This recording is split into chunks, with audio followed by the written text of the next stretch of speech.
తెలంగాణలో ఈ 8 నెలల పాలనలో కాంగ్రెస్ పాలనలో మహిళలపైన జరిగిన అఘాయిత్యాల వివరాలు మీరు మహిళా కమిషన్ అందిస్తామని మీరు అన్నారు. బీఆర్ఎస్ 9 ఏళ్ల పాలనలో 1,50,000 చిలుకు అఘాయిత్యాలు జరిగా వివరాలన్నీ కూడా కేటీఆర్ మాట్లాడితే బాగుంటుంది, ఆ వివరాలని నిన్న బయట పెట్టారు సీతక్క. సరే, ఇన్ని రోజులు 8 నెలలు గవర్నమెంట్లో ఉన్న తర్వాత మొత్తానికి మంత్రి గారికి మహిళల మీద జరిగిన అఘాయిత్యాలు గుర్తుకొచ్చినందుకు, ఇప్పటికైనా గుర్తుకొచ్చినందుకు మంచిదే. మహిళా కమిషన్ కానీ ప్రభుత్వం కానీ చేయాల్సిందేంది? ఎక్కడన్నా మహిళల మీద ఏమైనా జరిగితే అఘాయిత్యాలు కానీ అత్యాచారాలు కానీ వారు ముందే స్పందించాలి. కానీ ఎట్లా ఉంది ప్రభుత్వం వైఖరి? దున్నపోతు మీద వానబడ్డట్టే.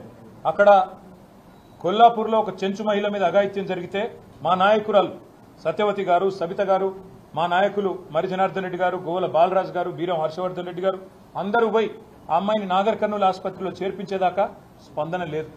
అదేవిధంగా మొన్నటికి మొన్న షాద్ నగర్లో ఒక దళిత మహిళ మీద అక్కడ పోలీసులు అఘాయిత్యం చేస్తే దాని మీద స్పందన లేదు.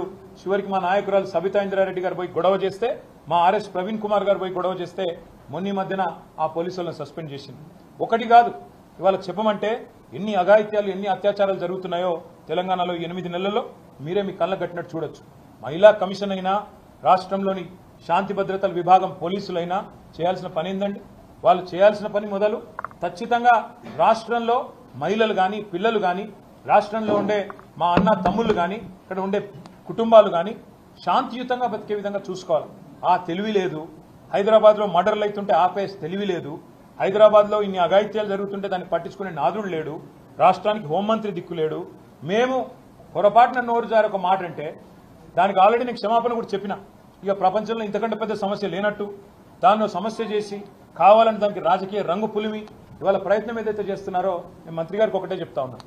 మీకు మహిళల పట్ల చిత్తశుద్ధి ఉంటే మీ ప్రభుత్వానికి తప్పకుండా ఒక ఎంక్వైరీ చేయండి. ఎలాంటి అఘాయిత్యాలు జరిగాయి, ఏం జరిగినాయి, శాంతి భద్రతలు ఆనాడు ఎట్లుండే, ఈ రోజు ఎట్లుండే, ఏం చేసిందండి ఆనాడు మా ప్రభుత్వం? ఇక మా మహమూద్ అలీ గారు ఇక్కడనే ఉన్నారు, హోంమంత్రిగా పనిచేశారు. షీ టీంలు పెట్టింది ఎవరు? భరోసా సెంటర్లు పెట్టింది ఎవరు? విమెన్ సేఫ్టీ వింగ్ చాలు చేసింది ఎవరు? షీ షటిల్స్ ప్రారంభించింది ఎవరు? దిశాని ఆ రోజు ఒక ఇన్సిడెంట్ జరిగితే వాళ్ళు నేను అడుగుతా ఉన్నా, కోల్కతాలో ఒక అమ్మాయి మౌమితా గారి మీద అక్కడ దాడి జరిగితే, అఘాయిత్యం జరిగితే, చాలా కిరాతకంగా అమ్మాయిని చంపేస్తే ఏమంటున్నారు ఇవాళ ఢిల్లీలో డాక్టర్లు, ఇంకా ఇతర చోట్ల ఇతర నగరాల్లో అక్కడ నిరసన చెప్తున్న డాక్టర్లు ఏమంటున్నారు? తెలంగాణ తరహాలో న్యాయం చేయండి అంటున్నారు. That is KCR, that is Telangana. మీకున్నదా మాట్లాడే నైతిక హక్కు? వాళ్ళు ఏం జరుగుతున్నది తెలంగాణలో? ఎవరి మాన ప్రాణాలకు రక్షణ లేదు, ఆస్తులకు రక్షణ లేదు.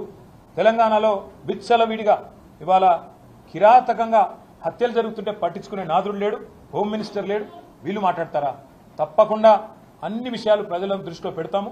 100% ప్రజల దృష్టిలో కాంగ్రెస్ పార్టీని ఎండగడతాం.